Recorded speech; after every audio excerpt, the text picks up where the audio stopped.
నమస్తే, welcome to city 24/7 top debate. నేను Suresh. YCP అధికారంలో ఉన్నప్పుడు ఆ పార్టీ నేతలు ఎన్నో అక్రమాలకు పాల్పడ్డారు. టీడీపీ, జనసేన, బీజేపీ నేతల్ని తిట్టిపోశారు. అలాంటి వారే ఇప్పుడు కూటమి పార్టీలకు ముద్దయ్యారా అనే అనుమానం వస్తోంది. ఎందుకంటే వైసీపీ ప్రభుత్వంలో చెలరేగిపోయి 5 ఏళ్ల పాటు ప్రజలను పీడించిన వారు కొందరిని జనసేన, బీజేపీ చేర్చుకోవడంపై టీడీపీలో అసంతృప్తి మొదలైంది.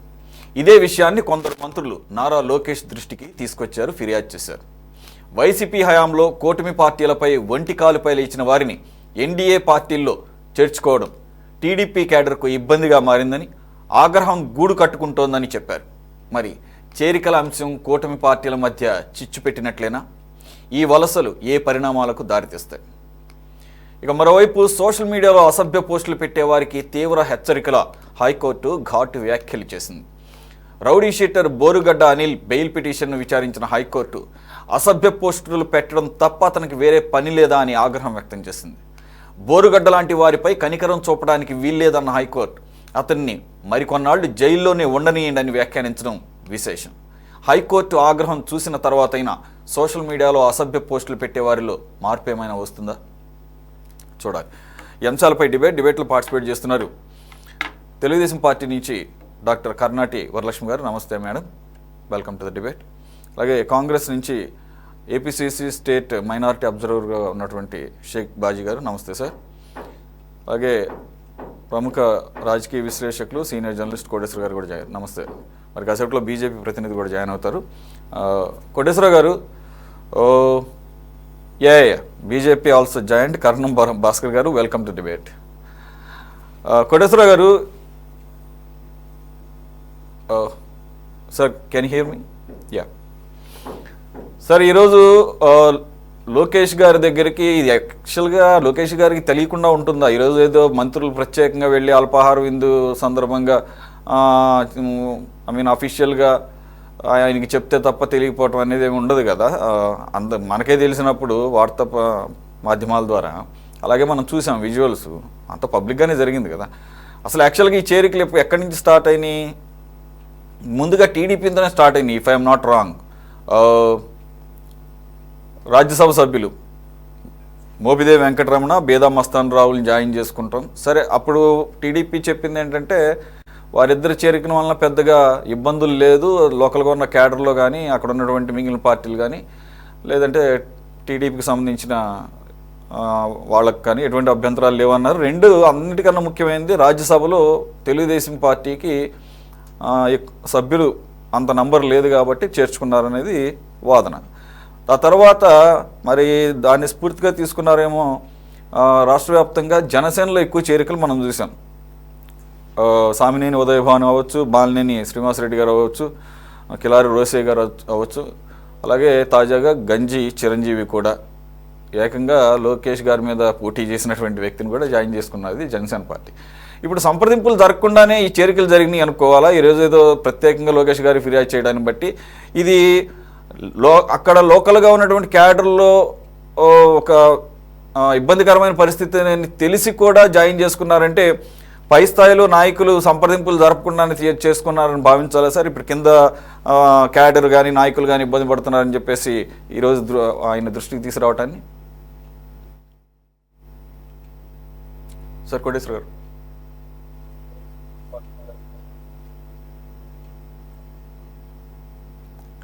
Right, okay. కోటేశ్వర గారు నేను తర్వాత తీసుకుంటాను. వరలక్ష్మి గారు, సేమ్ క్వశ్చన్. నమస్తే అండి మీకు, ప్యానెల్లో ఉన్న పెద్దలకి. సురేష్ గారు, after long time very good evening అండి మీకు. ఇది సార్ యాక్చువల్ గా పిల్ల ఉందా గుడ్డు ఉందా అనేది ఇది ఒక పెద్ద డిస్కషన్ లాగే ఉంది.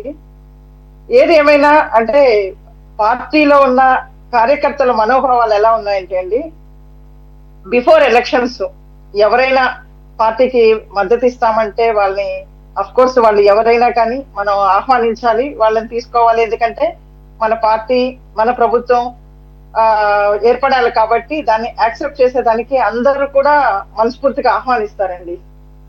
అదేవిధంగా మీరు అన్నారు ఇప్పుడు ఆ రోజు రాజ్యసభలో కొంచెం మనకి తక్కువ ఉన్నారని మనం యాక్సెప్ట్ చేశాము. ఇవన్నీ కొన్ని అధిష్టాన నిర్ణయాన్ని కాదనుకున్నా కానీ కొద్ది మనసు బాధ అయితే కంపల్సరీ ఉంటాయండి. ఎందుకంటే ఎస్పెషల్లీ బిఫోర్ ఎలక్షన్స్ అన్ని ఒక ఎత్తు అయితే 2019 తర్వాత 24 మధ్యలో అండి వీళ్ళు తెలుగుదేశం కార్యకర్త, వీళ్ళు జనసేన కార్యకర్తలు అనుకోండి, లేకపోతే ఇంకా బీజేపీ అదర్ దాన్ వైసీపీ అన్న వాళ్ళు ప్రతి ఒక్కళ్ళు ఎంత వరకు ఇబ్బంది పడాలో అంతవరకు ఇబ్బంది పడిన విషయం ఇది అందరికీ తెలిసిన ఈ విషయం. సో కార్యకర్తల మనోభావాలు ఎలా ఉంటాయి అంటే అండి, సపోజ్ నేనే ఎగ్జాంపుల్ గా తీసుకోండి.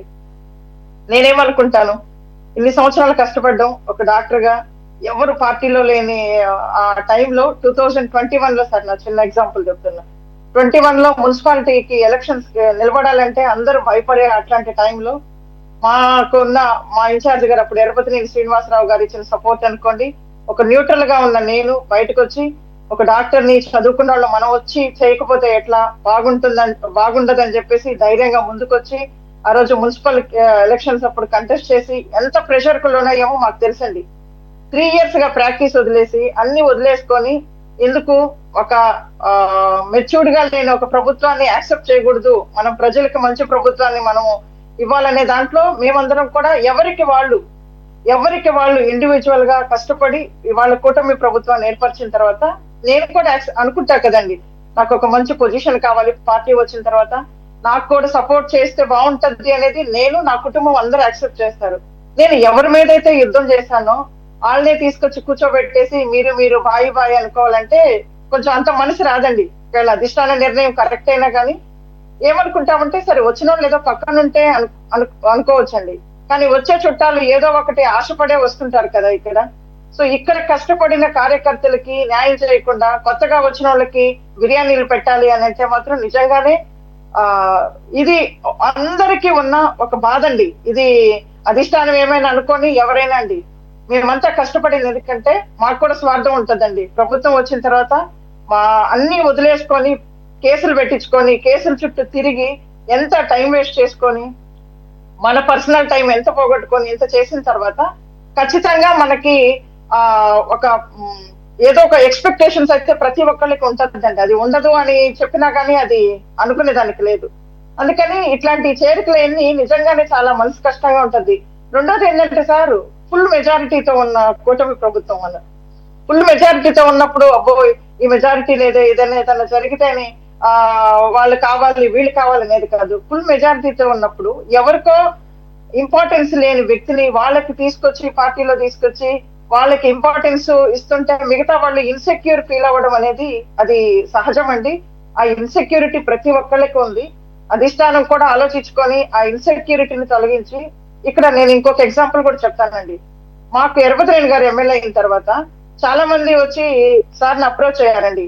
ఇట్లా మేము సార్ పోయినసారి మేము తప్పు అయిపోయాము, అక్కడున్నాము, ఏమనుకోవద్దండి, మమ్మల్ని యాక్సెప్ట్ చేయండి అంటే, మీరు నమ్మండి నమ్మకపోండి ఎరపతినేని గారు ఒకటే అన్నారు, ఏమండి ఇది నా ఒక్కదాని అభిష్టం కాదు, మా అందరి ఇదండి, అందుకని దయచేసి మీరు వద్దని నిర్మోహమాటంగా చెప్పేశారండి ఎరపతినేని గారు.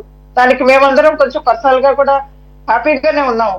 కానీ ఎవరితో అయితే మనం యుద్ధం చేసాము, ఎవరితోనైతే ఇబ్బందులు పడ్డామో వాళ్ళని తీసుకొచ్చినప్పుడు ఇక్కడున్న కార్యకర్తలకి ఇక్కడున్న నాయకులకి కొంచెం బాధగాను, కొంచెం మనకి ఎక్కడ ప్రయారిటీ తగ్గిపోతుందో, మనం పడ్డ కష్టానికి ఫలితం లేదేదో అనేది రాష్ట్రంలో ప్రతి ఒక్కళ్ళకి ఉన్న బాధ.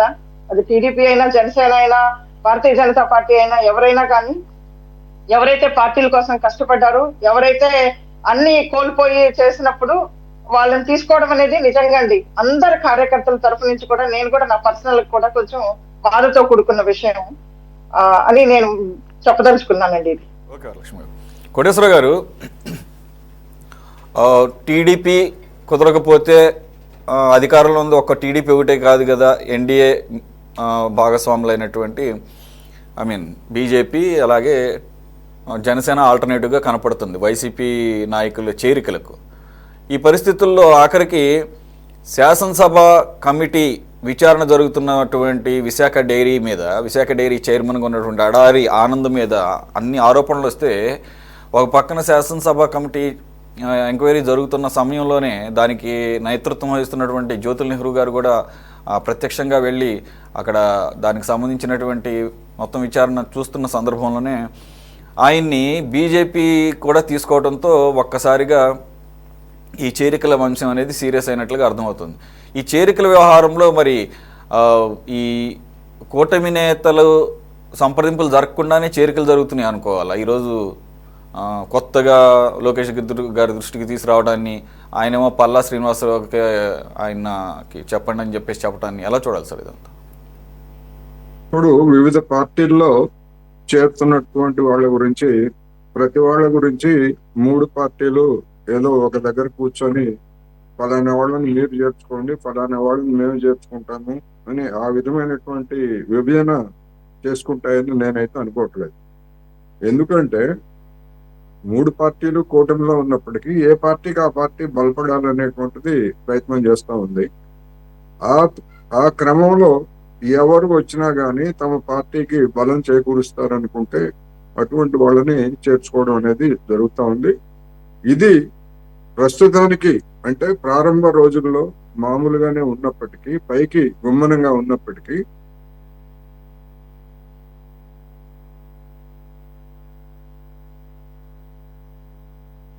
రైట్, మళ్ళీ సిగ్నల్ ప్రాబ్లం ఉన్నట్టుంది.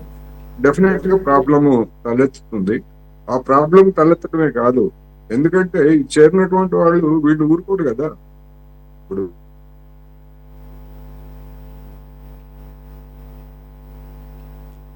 ఈ మధ్య మొబైల్ నెట్వర్క్స్ ఈ నెట్వర్క్ ఆ నెట్వర్క్ అని కాదు, అన్ని కూడా ఫ్రీజ్ అవుతుంది. చేసేటువంటి ప్రయత్నంలో సహజంగానే తెలుగుదేశం పార్టీ నుంచి క్లాష్ వస్తుంది. ఎందుకంటే తెలుగుదేశం పెద్ద పార్టీగా ఉంది కనుక వాళ్ళు తమ ఆధిపత్యాన్ని ఇంకొక పార్టీకి వదులుకోవడానికి వాళ్ళు సిద్ధంగా.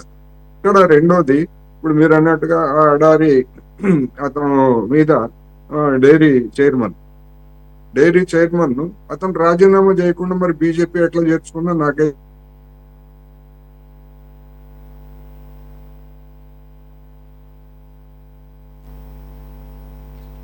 రైట్ రావాలి, ఇది మా రూలు, మిగతా పార్టీలకు లేనటువంటి మా ప్రత్యేకత అని చెప్పేసి వాళ్ళు చెప్పుకునేవాళ్ళు. మరి ఇప్పుడు అతన్ని ఎందుకు ఎట్లా ఏ విధంగా సమర్థించుకుంటారు అనేటువంటిది ప్రశ్న. రెండోది, అతని మీద లేదా ఆ డైరీ కార్యకలాపాల మీద శాసనసభ కమిటీ విచారణ జరుగుతూ ఉంది. అవినీతి ఆరోపణలు ఉన్నాయి. అవి నిజమో కాదో నిగ్గు తేల్చిన తర్వాత చేర్చుకోవచ్చు. ఒకవేళ అది వాళ్ళ ఇష్టం చేర్చుకోకూడదని, కానీ అటువంటిది చేర్చుకోకుండానే ఆ విధంగా చేర్చుకున్నట్లయితే మరి ఆ శాసనసభ కమిటీ ఏం చేస్తారు? ఒక భాగస్వామ్య పక్షంగా ఆ శాసనసభ కమిటీని విచారణను నీరుగారుస్తారా, లేకపోతే ఏదో తూతు మంత్రంగా మా వాడిని వదిలేసేయండి అని చెప్పేసి ఒత్తిడి చేస్తారా, ఏం చేస్తారనేటువంటిది జనంలో సహజంగానే తలెత్తేటువంటి ప్రశ్న. అందువల్ల ఎవరినైనా కానివ్వండి, స్థానికంగా ఇప్పుడు వరలక్ష్మి గారు చెప్పినట్టు స్థానికంగా నిన్నటి వరకు డి అంటే డి అన్న వాళ్ళు ఇవాళ వచ్చి పెత్తనం చేస్తామంటే ఏ పార్టీలో చేరినా, కూటమిలో ఏ పార్టీలో చేరినా డెఫినెట్ గా అది ప్రతిఘటన ఎదురవుతుంది. అదేమి తెలియక అని నేనైతే అనుకోవట్లేదు.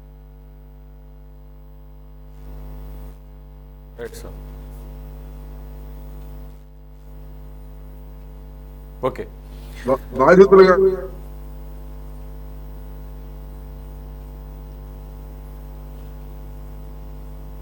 సార్ కోటేశ్వర్ గారు ఫ్రీజ్ అవుతుంది, మళ్ళీ తీసుకుంటాను మిమ్మల్ని.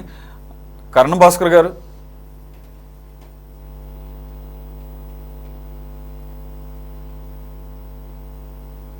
Right, then I have to I don't have any other option than sir. Yeah, okay. Sir మీకు ఆప్షన్ లేకుండా మేము దొరుకుతాం సార్. Right sir. భాస్కర్ గారు, కాదు బీజేపీకి అదేంటి అడారి ఆనంద్ తప్ప ఇంకెవరు దొరకలేదు. ఒక పక్కన శాసనసభ కమిటీ విచారణ జరుగుతుండగా, అంటే శాసనసభ కమిటీ మీద అసలు ఆ మాత్రం కూడా గౌరవం లేనట్టే కదా.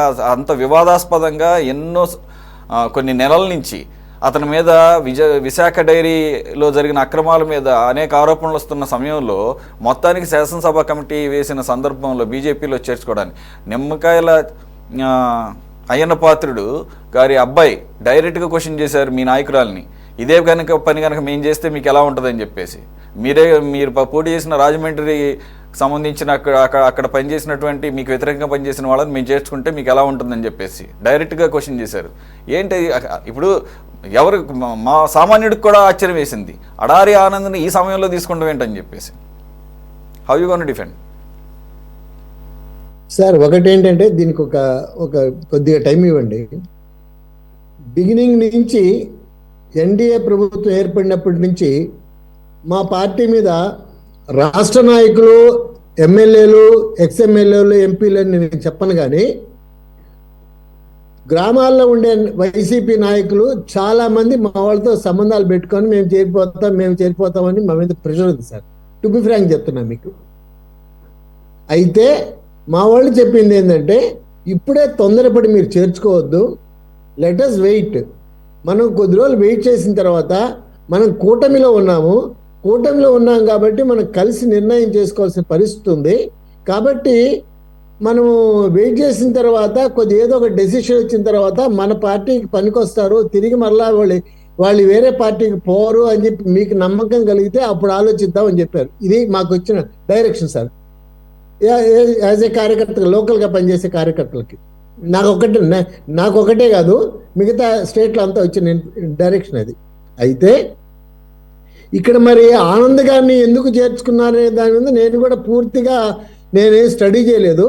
వారి మీద శాసనసభ కమిటీ ఎంక్వైరీ ఉంది, ఇవన్నీ మీరు చెప్పినన్ని వాస్తవాలే, కానీ చేర్చుకున్నారు. అయితే ఇప్పుడు మా జిల్లాలో నారాయణ రెడ్డి గారని సిబిఐ కేసులో ఉండే ఆయన ఒక ఆయన్ని చేర్చుకున్నారు సార్, ఎక్స్ఎమ్మెల్సీ అని. ఎమ్మెల్సీగా ఉన్నాడు, బీజేపీలో చేరాడు. ఆయన చేరినంత మాత్రాన మేము ప్రభుత్వం చేసే పోలీస్ ఎంక్వైరీకి కానీ సిబిఐ ఎంక్వైరీకి కానీ పార్టీగా ఏది వాళ్ళని జోక్యం చేసుకొని ముందుకు పోయే పరిస్థితి, వాళ్ళని సపోర్ట్ చేసే పరిస్థితి అయితే బీజేపీలో రాదు. టు బి ఫ్రాంక్, ఇది టేక్ ఇట్ గ్రాంట్. అయితే వారే కాదు, మా పార్టీలో సుజనా చౌదరి గారి మీద ఇటువంటి ఆరోపణ వచ్చింది, సీఎం రమేష్ గారి మీద ఇటువంటి ఆరోపణ వచ్చింది, నారాయణ రెడ్డి గారి మీద ఇదే రకమైన ఆరోపణ వచ్చింది. అయినా కూడా మేము ఏ రోజు కూడా వాళ్ళ కేసుల విషయాల్లో మేమని కాదు, పార్టీ ఎక్కడా కూడా జోక్యం చేసుకొని చేసిన పరిస్థితి ఎక్కడా లేదు. ఈ ఆనంద్ గారి విషయంలో కూడా అదే విధంగా జరుగుతుంది. అయితే ఎందుకు చేర్చుకున్నారు?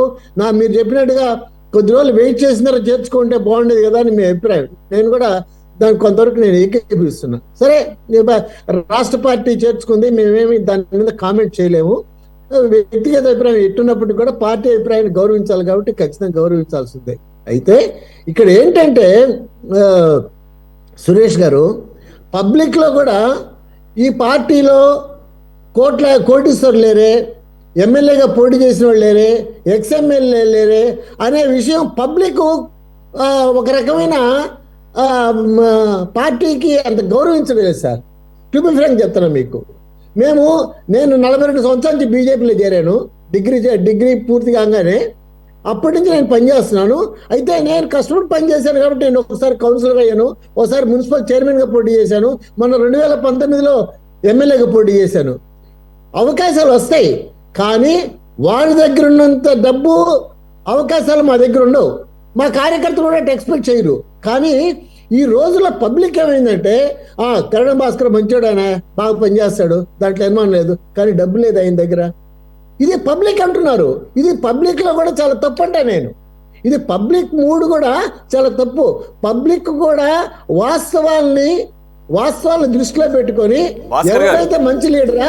భాస్కర్ గారు, మరి మీ పార్టీ మిగిలిన పార్టీలన్నిటికీ అతీతంగా సార్ మీకు ఒక సిద్ధాంతం ఉంది, మీకు ఒక ఆల్ క్లీన్ పార్టీ అని ఒక చెప్పుకుంటుంటారు కదా. కాదు ఒక్క నిమిషం సార్, డబ్బే కాదు, కేసులు ఉన్న వాళ్ళని కూడా చేర్చుకోకపోతే పార్టీకి చిన్న చూపు అని చెప్పేసి మొత్తం అన్ని మార్చేసుకున్నట్టున్నారు.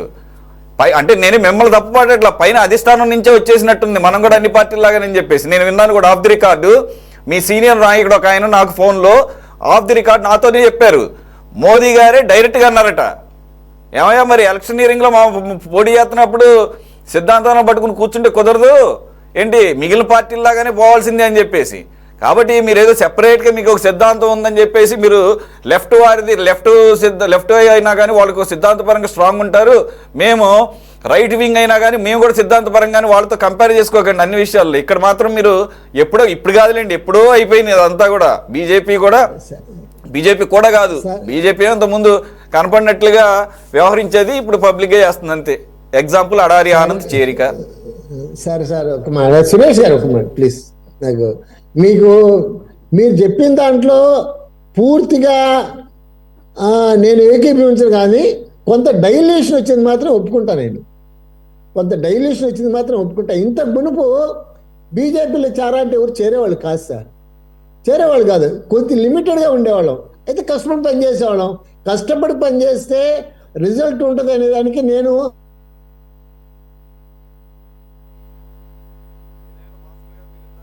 నేమ్స్ కూడా ప్రస్తావించారు కాబట్టి నేను కూడా వాటిని ప్రస్తావించాల్సిందే. ఇప్పుడు సుజనా చౌదరి గారు కానీ సీఎం రమేష్ గారు కానీ మీ పార్టీలో జాయిన్ అయిన తర్వాత టీడీపీ నుంచి వారి మీద ఉన్న కేసులు అంగుళం కూడా ముందుకు కదలలే. అసలు జాయిన్ అయిన పర్పస్ అదిలేండి, పర్పస్ సాల్వ్ అయినప్పుడు దాన్ని నేను ఒప్పుకోను సురేష్ గారు. Sir law it take own time, దాంట్లో ఎటువంటి అనుమానం లేదు. ఉండదు సార్, దయచేసి రమ్మండి, దయచేసి రమ్మండి. Yes, you are right, sir. Land, ఈ agencies, they will take their own time. Provided the person who they are involved with. There is no provision. There is no provided. Hell number of examples ఉన్నాయి. నేను చెప్పడం బాగోదు కానీ చెప్తారు కోటేశ్వర గారు, మళ్ళీ ఎలాగ ఆయన సగమే చెప్పారు అక్కడ చెప్తారు. సార్ మీది కూడా సిగ్నల్ ప్రాబ్లం ఉంది నాకు తెలిసినంత వరకు. మేబీ అందరికీ అలాగే ఉందేమో మరి తెలీదు. ఫ్రీజ్ అవుతుంది, మీది కూడా ఫ్రీజ్ అవుతుంది. ఏమో సార్ తెలియదు సార్.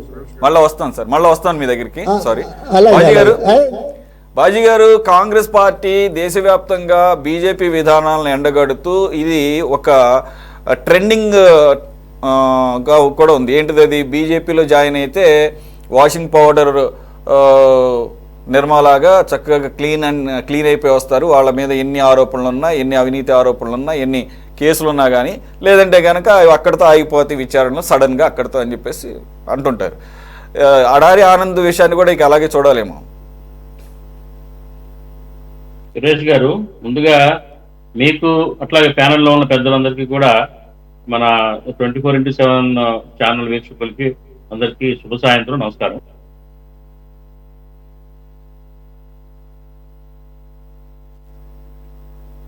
సంథింగ్ రాంగ్ గురవబోతున్న వాళ్ళందరికీ కూడా ఒక ఆశ్రయం కల్పించే అడ్డాలుగా ఈవేళ మన కూటమి పార్టీలు తయారైపోయినటానికి ఎట్టి సందేహం లేదు. మరి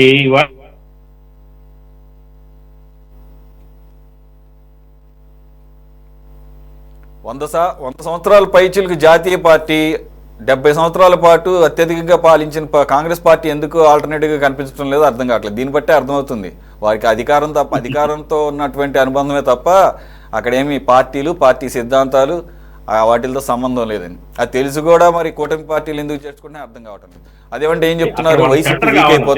వైసీపీ వీక్ అయిపోతుంది. అసలు నీ పార్టీ ఎందుకు ఏమైనా బలపడుతుంది? అలాంటి వాళ్ళని తీసుకుంటే ఒకటి ఆలోచించుకోవాలి. రెండోది, వైసీపీ ఎందుకు వీక్ అవుతుంది? ఏ ప్రాంతీయ పార్టీ అయినా ఆ అధినాయకుడిని బట్టే ఉంటుంది. అధినాయకుడు స్ట్రాంగ్గా ఉన్నంతకాలం పార్టీ ఏం వీక్ అవ్వదు. ఏదో తాత్కాలికంగా టీడీపీ నుంచి ఎంతమంది జాయిన్ అవ్వలేదు 2019-24 మధ్యలో చంద్రబాబు నాయుడు గారు ఉన్నంతకాలం పార్టీ వీక్ అవుతుంది. అది కాబట్టి అంటే ప్రాంతీయ పార్టీలకు సంబంధించి నాకున్న అబ్జర్వేషన్ చెప్తున్నాను. అలాగే జగన్మోహన్ రెడ్డి గారు యాక్టివ్గా ఉన్నంతకాలం పాలిటిక్స్లో ఎంతమంది వెళ్తే ఏంటి, ఎంతమంది వస్తే ఉంది. అక్కడ నాయకుడిని బట్టి కదా ఉండేది. ప్రాంతీయ పార్టీలో ఉన్నటువంటి వ్యవహారం కదా అది. బాజీ గారు అవునండి, ఎగ్జాక్ట్లీ. ఇప్పుడు ఏంటంటే ఈ అవినీతిలో కూరుకుపోయి అవినీతి పెద్ద ఎత్తున చేసి అవినీతి ఆరోపణలో చట్టపరమైన చర్యలకి గురి కాబడుతున్న వాళ్ళందరూ కూడా షెల్టర్ గా తయారైపోయినాయి. ఇప్పుడు ఎన్డీఏలో ఉన్న మన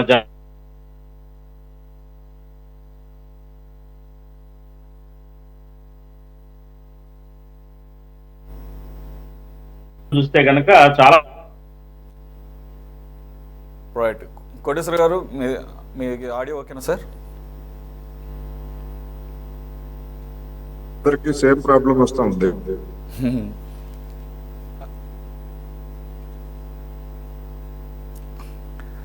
సో వరలక్ష్మి గారు, ఏదేమైనా పార్టీలకు అతీతంగా మీ అభిప్రాయంతోనే, కోర్స్ మీరు కూటమిలో ప్రధాన పార్టీగా ఉన్నా కూడా జరుగుతున్నటువంటి తప్పుని తప్పులాగానే ఎత్తి చూపాలి. తప్పు అంటే ఇదేదో పెద్ద ఘోరమైన అపరాధం అని కాదు, ఒక స్ట్రాటజికల్ మిస్టేక్ అవ్వబోతుంది. అందులో 164 స్థానాలు వచ్చిన సందర్భంలో అంత అవసరం ఏమొచ్చింది?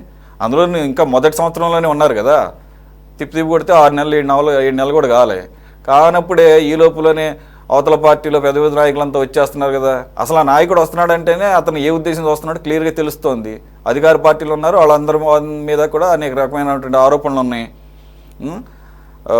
వరలక్ష్మి గారు, ఈ విషయంలో ఏమన్నా ఇప్పటి నుంచన్నా కూటమి పెద్దలు కూర్చొని మాట్లాడుకుని ఈ ఒక విధానపరమైన నిర్ణయం తీసుకునే అవకాశం ఏమైనా ఉందంటారా? ఈరోజు లోకేష్ దృష్టి గారికి అఫీషియల్గా తీసుకెళ్ళాలి, తెలియకపోవటం ఏం లేదు. కంపల్సరీగా ఆలోచించాలండి. దీనివల్ల ఏమవుతుందంటే సురేష్ గారు, కింద క్యాడరు చాలా అంటే ఇన్సెక్యూర్ ఫీల్ అవుతున్నారు. అంటే ఒక ఏమొచ్చేస్తుందంటే పార్టీలకు అతీతంగా అందరూ ఇప్పుడు రీథింక్ చేస్తున్నారండి.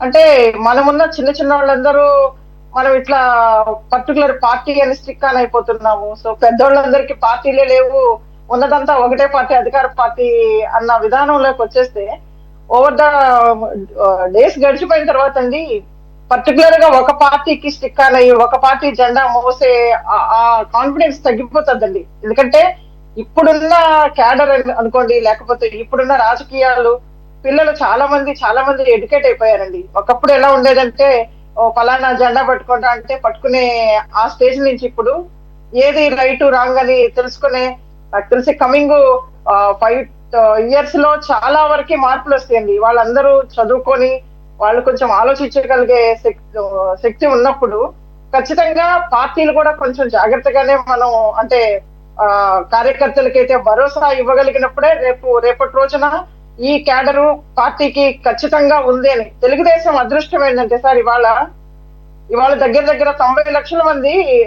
సభ్యత్వం ఉన్న అతిపెద్ద పార్టీ అండి తెలుగుదేశం పార్టీ.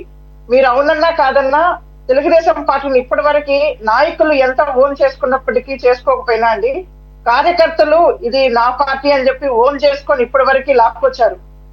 మీరు మొన్న ఎలక్షన్స్ లో చూస్తే అంత ఘోరంగా ఓడిపోయిన తర్వాత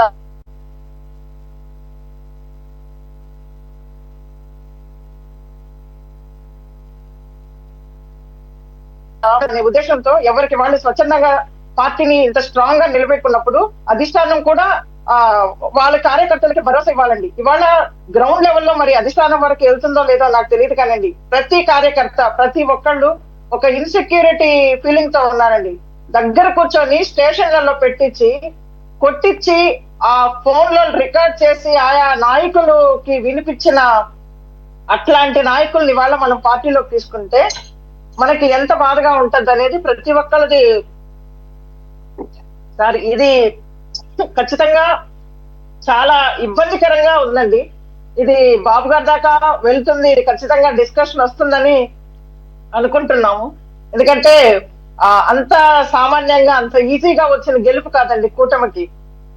ఇది చాలా మంది ఇవాళ చదువుకున్న వాళ్ళు అయితేనేంటి, ముఖ్యంగా అండి చదువుకున్న వాళ్ళు తీసుకొచ్చిన రెవల్యూషన్ అండి. మొన్న చాలా జాగ్రత్తగా, ఒకప్పుడు సిటీస్ నుంచి వచ్చి ఓట్లేసే వాళ్ళు లేరండి.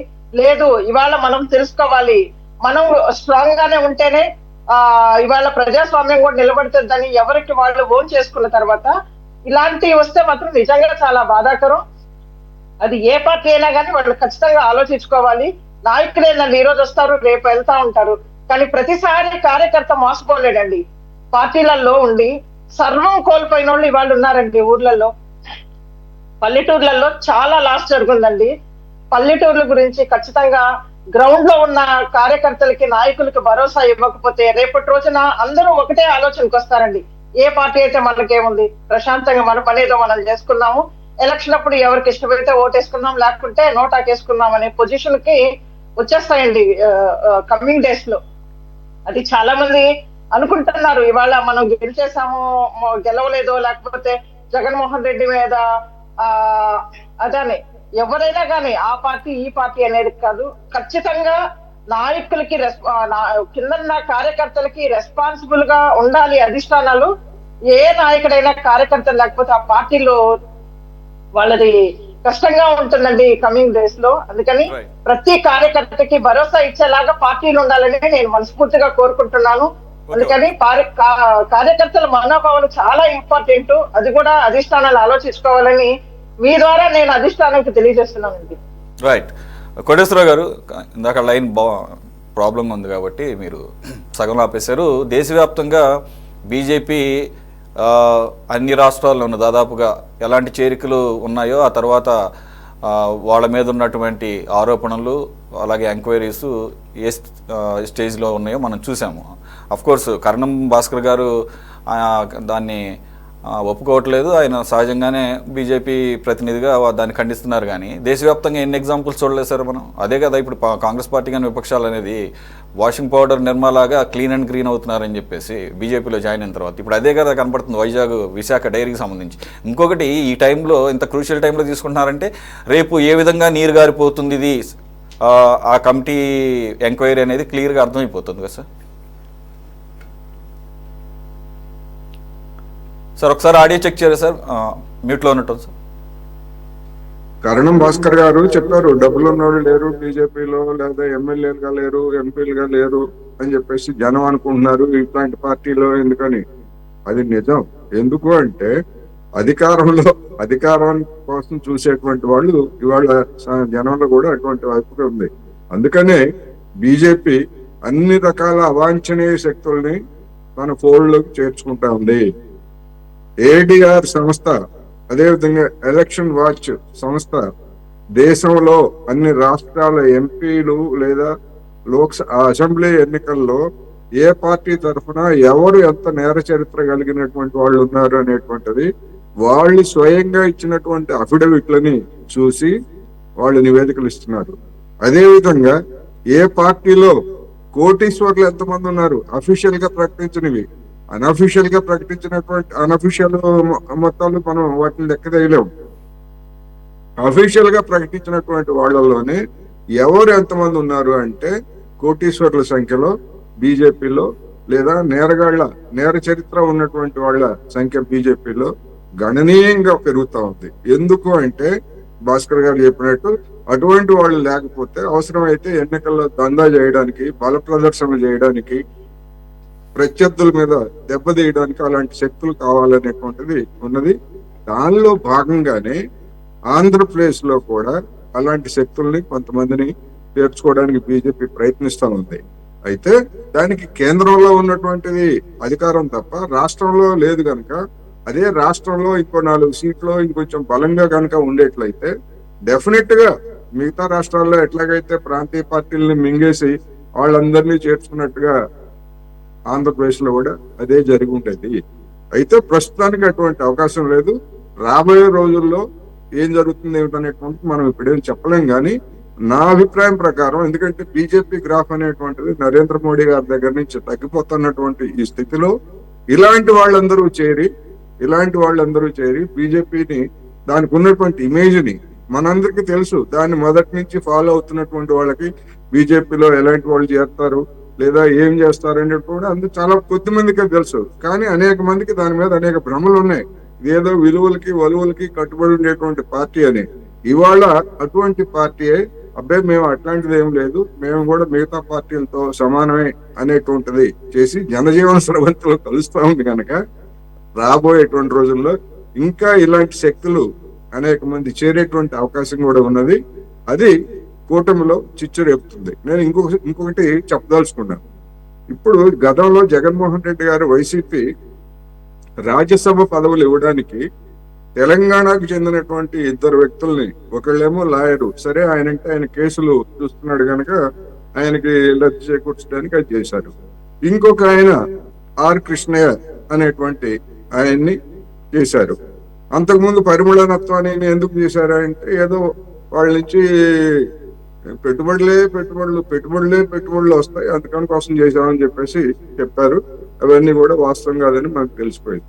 కానీ బీజేపీ వాళ్ళు ఆర్ కృష్ణయ్యని రాజీనామా చేయించడం ఎందుకు, మళ్ళా ఆయనకే ఇచ్చి ఆంధ్రప్రదేశ్ లో ఎవరు లేనట్టు మళ్ళా ఆయనకే ఇచ్చి ఎందుకు చేర్చుకున్నారనేటువంటిది జనానికి అర్థం కానటువంటి ప్రశ్న. అదే తెలుగుదేశం పార్టీ కూడా మన డిస్కషన్ లో కూడా నేను చెప్పాను, వీళ్ళకి మళ్ళా రాజీనామాలు చేసి ఏదో పవిత్రులుగా తెలుగుదేశం పార్టీలో చేరుతున్నారు, వీళ్ళకి మళ్ళా పదవులు ఇస్తారు, కట్టబెడతారు, ఏదో ఒక పదవి కట్టబెడతారు అని చెప్పాం. బీదా మస్తాన్ రావుకి మళ్ళీ అట్లాగే ఇచ్చారు. ఎందుకని ఇచ్చారు? బీదా మస్తాన్ రావు గారి దగ్గర ఉన్నటువంటి కోట్ల రూపాయలు తప్ప అక్కడ ఇంకా ఏం లేదు దానిలో, తెలుసు అది. అదే విధంగా మోపిదేవి వెంకటరమణ గారికి కూడా ఏదో ఒకటి అదే విధమైనటువంటి పదవి ఏదో విధంగా సర్దుబాటు చేస్తారు.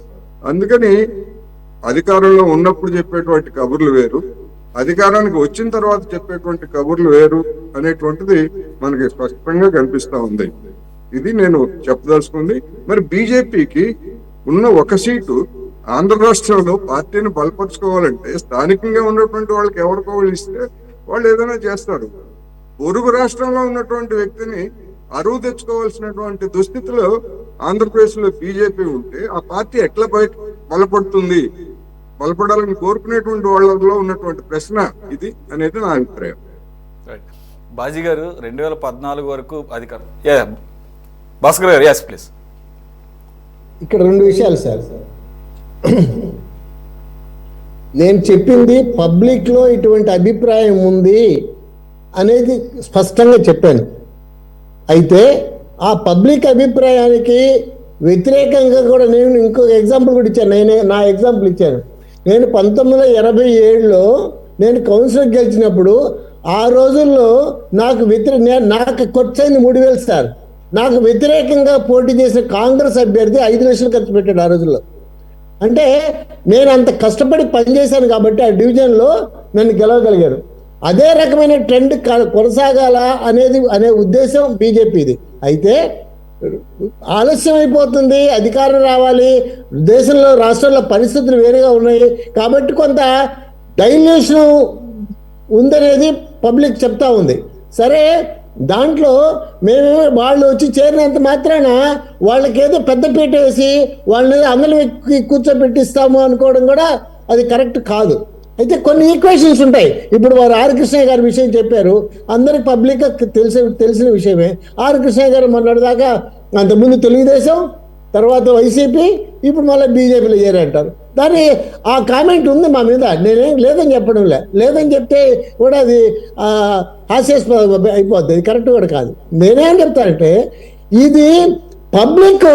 ఇప్పుడు మీరు లెఫ్టిస్ట్ రైటిస్ట్ అన్నారు, లెఫ్టిస్టులు కూడా చాలా కష్టపడి పనిచేస్తారు. మాకు స్టూడెంట్ మేము కాలేజీలో ఉన్నప్పుడు మేము ఏబీపీ పక్కన ఎస్ఎఫ్ఐ ఉండేవాళ్ళు. ఎస్ఎఫ్ఐ వాళ్ళు కష్టపడి పనిచేసేవాళ్ళు, మేము కష్టపడి పనిచేసేవాళ్ళం. ఇప్పటికి కూడా వాళ్ళు అదే ఆర్గనైజేషన్లో కొంతమంది కొనసాగుతున్నారు. ఇదే విధంగా మేము కూడా ఇదే ఆర్గనైజేషన్లో కొనసాగుతున్నాం. అయితే ఆ రోజు మేము సెంట్రల్లో గవర్నమెంట్లోకి వస్తాము, స్టేట్లో ఎన్డీఏ గవర్నమెంట్ వస్తుంది, మేము అధికారంలోకి వస్తాము, మేము కలగలేదు సార్, ఎవరికి తెలియదు కూడా. అదేదో నార్త్ ఇండియా పార్టీ ఇక్కడ ఎవరా మీ పార్టీ కానీ మమ్మల్ని కామెంట్ చేసేవాళ్ళు, మా ఫ్రెండ్స్ కానీ, మా ఇంట్లో మా తల్లిదండ్రులు కూడా. అయితే సరే, రోజులు జరిగినాయి, దేశంలో పరిస్థితులు మారి జరిగిపోతున్నది, వేరే విషయం. నేనేం చెప్తానంటే భాస్కర్ గారు, ఇప్పుడు కోటేశ్వర గారు కూడా అన్నది ఏంటంటే మీరు ఎప్పుడు మొదటి నుంచి అట్లాగే ఉన్నారు అంటలా, జనజీవన స్రవంతిలోకి నెమ్మది కలిసిపోతున్నారు అన్నారు. అంటే మిగిలిన పార్టీలాగా అనేది అంటే ఇక్కడ ఒకటి ఉంది సార్, ప్లీజ్. మాది క్యాడర్ బేస్డ్ ఆర్గనైజేషన్ సార్, ఇప్పటికి కూడా చెప్తున్నా, క్యాడర్ బేస్డ్ ఆర్గనైజేషన్. కానీ క్యాడర్కు అభిప్రాయానికి విలువ ఉండదు అనుకోవడం మాత్రం కరెక్ట్ కానే కాదు. ఖచ్చితంగా విలువ ఉంటుంది. అయితే ఆ విలువ ప్రజలకు తెలియడం లే. మేము నిజాయితీగా పనిచేసే ఇప్పుడు నేను ఒక మాట చెప్తా సార్, మేము అధికారంలో లేనప్పుడు కూడా మేము ఏ ఆఫీస్కి వెళ్ళినా కూడా మేము నమస్కారం పెట్టి సోర్స్ అంటే మమ్మల్ని చాలా గౌరవించి పనిచేసి పంపించేవాళ్ళు. ఎప్పుడు 10 సంవత్సరాల క్రితం వరకు. కానీ ఈ రోజు 10 సంవత్సరాల నుంచి పరిస్థితి మారింది, అధికార పార్టీ వాడికే పనిచేస్తున్నారు. ఇంతకుముందు అటువంటి ఆ పరిస్థితి లేదు. రియల్గా చెప్తున్నా మీకు, ఎందుకంటే నేను ఫీల్డ్లో ఉండేవాడు కంటే మీకు చెప్తున్నా. దీంట్లో నేనేం కోరుకుంటున్నా అంటే పత్రికలు కానీ, మీలాంటి మీడియా సంస్థలు కానీ, ప్రజలు కానీ నిజాయితీకి కరెక్ట్గా ఉండే వాళ్ళనే గెలిపించాలి. డబ్బుకు లేకుంటే అందడానికి లేకుంటే పెద్ద మీసాలు ఇంత పొడుగున్నాయి, ఇన్ని కోట్లు ఉంది అనే విషయాన్ని దృష్టిలో పెట్టుకోకూడదని నా పాయింట్. దానికి కూడా చెప్తాను సార్. నేను కోటీశ్వరులు అందరూ రాజకీయాల్లో గెలవలేదు సార్. మా జిల్లాలో విజయసాయి రెడ్డి మన పార్లమెంట్కి పోటీ చేశాడు, మరి ఆయన గెలవలేదే. అదేవిధంగా ఎమ్మెల్యేస్, వైసీపీ ఎమ్మెల్యేస్ ఎన్డీఏ అభ్యర్థుల కంటే ఎక్కువ ఖర్చు పెట్టారు, మరి గెలవలేదే. గెలుపుతో సార్ మనిషికి కావాల్సింది గెలుపుతో పాటుగా గెలవాలంటే క్యారెక్టర్ కూడా అవసరం సార్. క్యారెక్టర్ అసలు పోటీ చేయడానికి మినిమం క్రైటీరియా, మినిమం ఎలిజిబిలిటీ ఏంటయ్యా అంటే డబ్బు, దాని తర్వాత గెలుపోవటములు. ఇప్పుడు సార్ నేను మీకు ఎగ్జాంపుల్ చెప్పిన మీరు అంటే నేనేం చెప్పాను సార్, నేనే ఎగ్జాంపుల్ చెప్పాను మీకు, నేనే ఎగ్జాంపుల్ చెప్పాను. 87లో బీజేపీ అంటే అసలు ఎవరు చాలా మందికి తెలీదు. ఈవెన్ దెన్ నన్ను గెలిపించారు. ఎందుకంటే అది లేదు, అది కరెక్ట్ కాదు. కానీ ఆ స్థితికి మనం పబ్లిక్ లో తీసుకెళ్ళగలగాలి. ఆ స్థితికి ప్రజల్లో మన నాయకత్వాన్ని తీసుకెళ్ళగలగాలి. సార్ వెంకయ్యనాయుడు గారు గెలవలేదా మీకు తెలీదా? వెంకయ్యనాయుడు గారు సార్ అసెంబ్లీ గెలవలేదా చెప్పండి? ఇదే మా నెల్లూరు గతంలో లాగా లేదనేదే కదా మీరు చెప్తున్నది, అదే నేను చెప్తున్నది. గతంలో లాగా లేదనేదే కదా మాట్లాడుకునేది. కొంత డైల్యూట్ అయింది అనేది ఒప్పుకుంటా నేను, కొంత డైల్యూట్ అయింది అనే దానికి నేను ఒప్పుకుంటా. దాంట్లో మీ మాట నేను కాదు. కానీ సార్ ప్లీజ్, బీజేపీ ఈ రోజు కాదు సార్, ఏ రోజుకైనా సిద్ధాంతం మీద నిలబడే పార్టీ కార్యకర్తలకు గణంతో బతికే పార్టీ సార్. లేకుంటే ఇప్పుడు నేను మళ్ళీ ఇప్పుడు ఎగ్జాంపుల్ చెబితే మళ్ళీ ప్రొలాంగ్ అవుతుంది. ఆర్ఎస్ఎస్ చీఫే సిద్ధాంత పరంగా బీజేపీ లేదు అని చెప్పేసి ఇండైరెక్ట్ గా 2-3 సార్లు మొట్టికాయలు వేసాడు ఆయనే, మోహన్ భగవత్ గారే. మీరు ఎలా మాట్లాడితే మోహన్ జీ మాట్లాడింది అది కాదు సార్. మోహన్ జీ మీరు సపరేట్ డిబేట్ పెట్టండి, నేను మాట్లాడతా. మోహన్ జీ భగవత్ గారు మాట్లాడారు, ఆయన క్లియర్ గా ఒక్క నిమిషం సార్, ప్రతిపక్షం అంటే మీ శత్రువు కాదు, రాజకీయపరమైనటువంటి వ్యతిరేకత, సిద్ధాంతపరమైన వ్యతిరేకత ఉంచుకోవాలని చెప్పేసి ఆయన ఒక సందర్భంలో చెప్పాడు. మళ్ళీ నిన్న కాక మొన్న కూడా చెప్పారు. మళ్ళీ ఆయన చెప్పిన దాన్ని మీరు డినై చేస్తారండి. సరే ఎనీవే అది మీ ఇంటర్నల్ మ్యాటర్, ఓకేనా? ఆర్ఎస్ఎస్ బీజేపీకి సంబంధించినటువంటి దాని ముందు వెనుక చాలా ఉంటాయి. అయ్యారు మీరు సమస్య ఇక్కడదే. మీకు ఏ పాయింట్ అయితే క్యాచబుల్ పాయింట్ ఉంటుందో ఆ పాయింట్ చూపిస్తారు. దాని ముందు వెనుక చాలా ఉంటాయి. ఫుల్ టెక్స్ట్ వేయండి, జనానికి అర్థమవుతుంది. మీరు ఫుల్ టెక్స్ట్ వేయరు కదా, మీరు ఫుల్ టెక్స్ట్ వేసి మీరు మాట్లాడి ఒప్పుకుంటా నేను. సరే, మోహన్ భగవత్ గారు ఏం మాట్లాడారు అనేది పబ్లిక్ డొమైన్ లో ఉన్నది, పబ్లిక్ డొమైన్ లో ఉన్నది. మీరేంటి కాదు, ఏ జర్నలిస్ట్ అయినా వాళ్ళకి బుల్లెట్ పాయింట్ లాగా వాళ్ళ క్యాచింగ్ పాయింట్ తీసుకొచ్చి అది వేసేసి జనాల్లో చర్చ పెడతారు. సార్ ఆగండి సార్,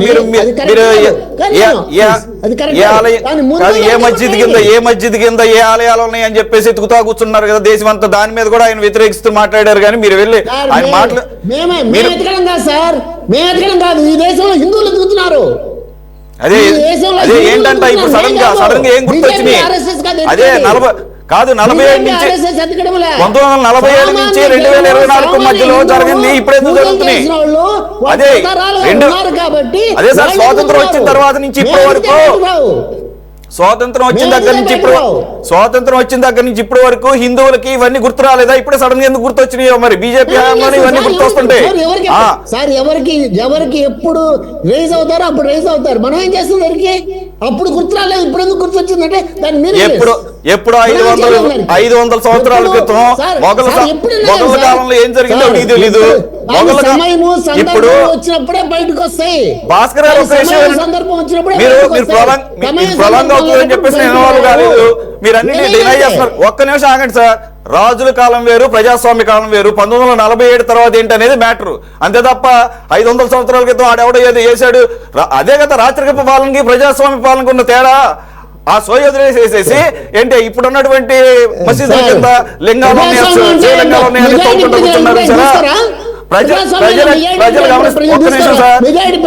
ఇవన్నీ చూసే ఇప్పుడు మీరు గుణపాఠం చెప్పండి. మీరు ప్రజల మ్యాండేట్ ని గమనించండి. భాస్కర్ ఒక్క నిమిషం ఆగండి. ప్రజల మ్యాండేట్ ని గమనించండి. 303 నుంచి 240 ఎందుకు వచ్చాము? అగ్లీ బార్ 400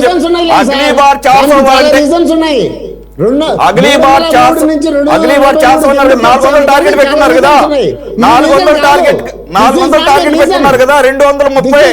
నెక్స్ట్ మీరు ఎలాగ ఎత్తుకుతా ఉంటే తవ్వుతా కూర్చోండి. దానికి వేరే రీజన్స్ ఉన్నాయి sir. Right sir, okay okay. ఎవరిని ఎత్తిన వాళ్ళు చేతులు పెట్టుకుంటా అంటే ఎవరు కాదంటారు కానీ ఓడిపోతుంది అనుకున్నారు. Okay sir. సార్ మొత్తం టైం అంతా మీరు తీసుకున్నారు, ఒక్క నిమిషం టైం అంతా మీరు తీసుకున్నారు, ఒక్క నిమిషం బాజీ గారు కంక్లూడ్ చేద్దాం దీన్ని. మీరు చెప్పిన పాయింట్ చాలా 100% కరెక్ట్. ఇప్పుడు వీళ్ళు తవ్వుతుంది గుళ్ళు, ఇవాడున్న మసీదుల్లో కింద గుళ్ళు కాదు, వీళ్ళు తవ్వుకుంటుంది వాళ్ళు గొయ్యి. బీజేపీ వాళ్ళు తవ్వుకుంటుంది వాళ్ళు గొయ్యే. ప్రజలు గమనిస్తా ఉన్నారు. ఆ గోతుల పాతి పెడతారు త్వరలో.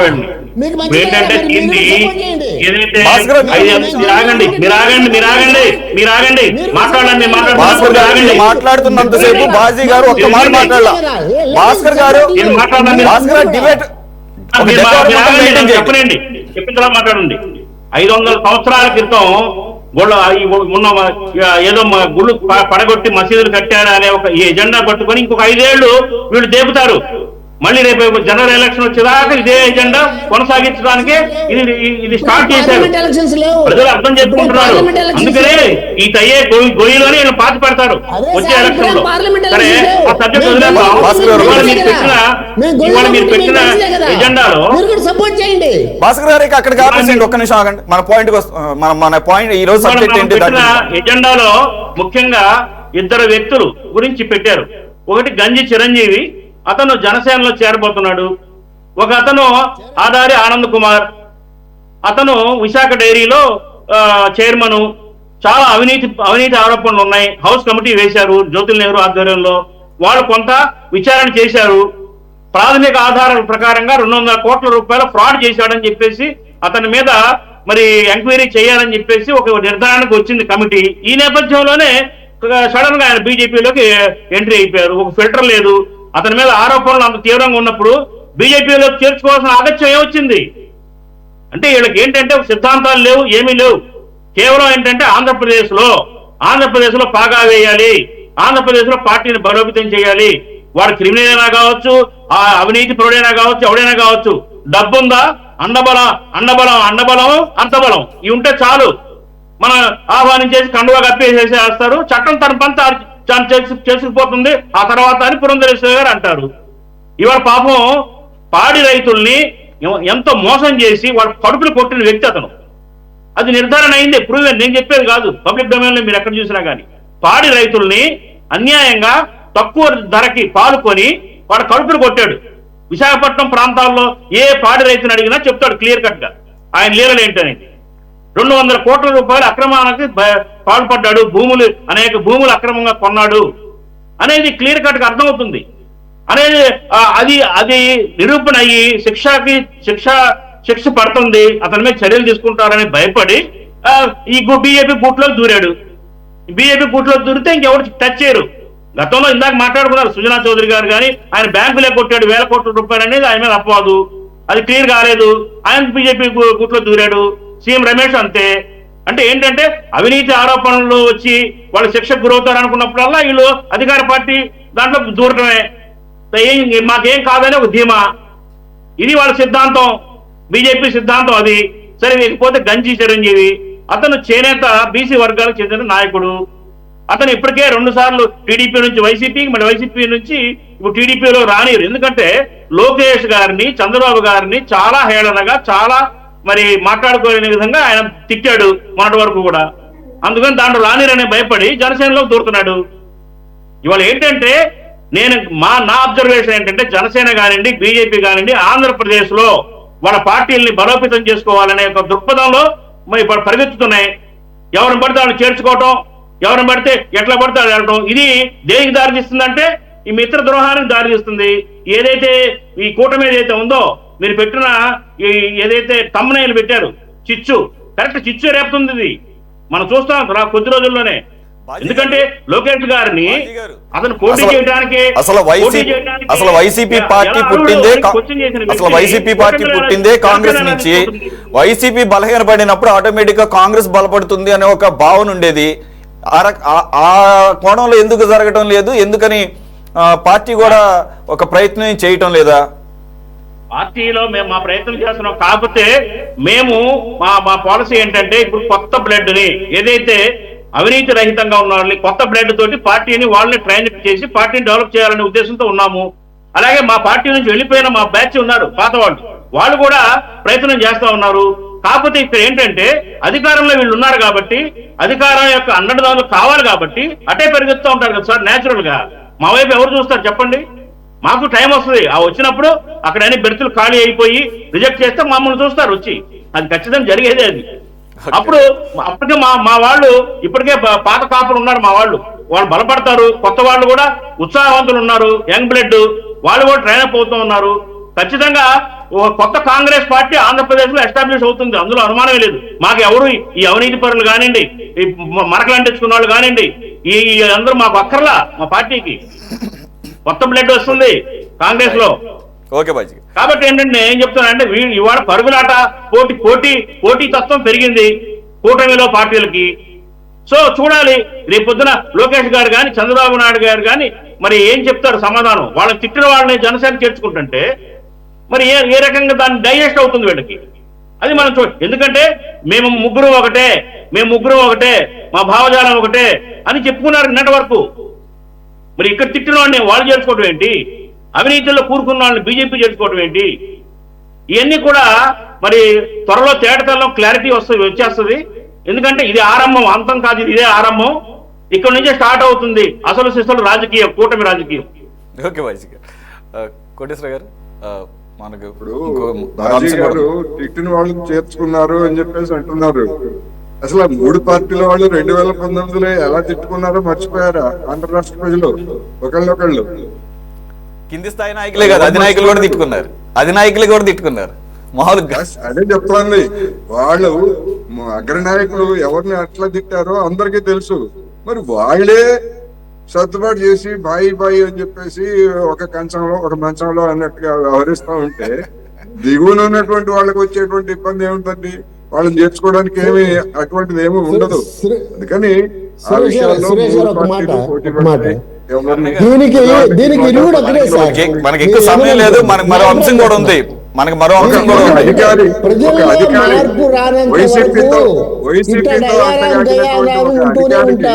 చంద్రబాబు నాయుడు గారు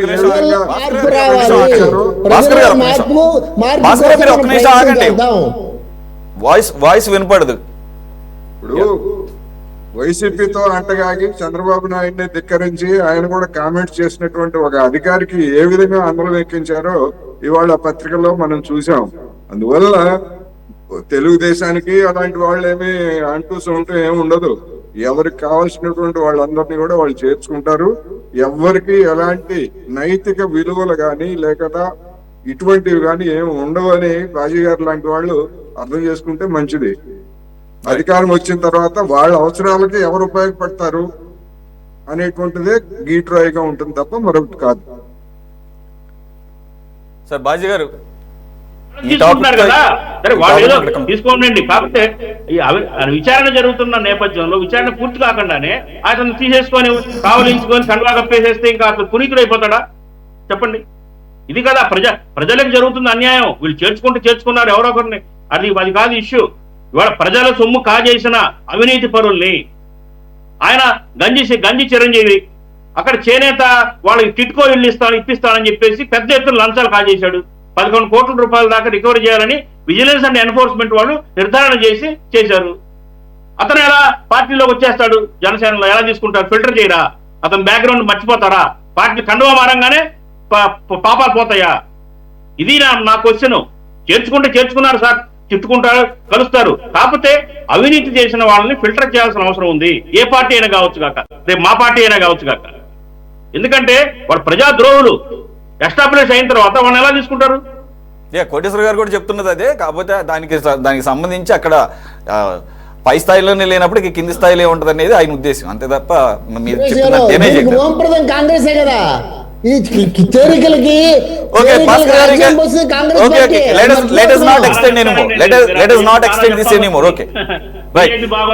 వరలక్ష్మి గారు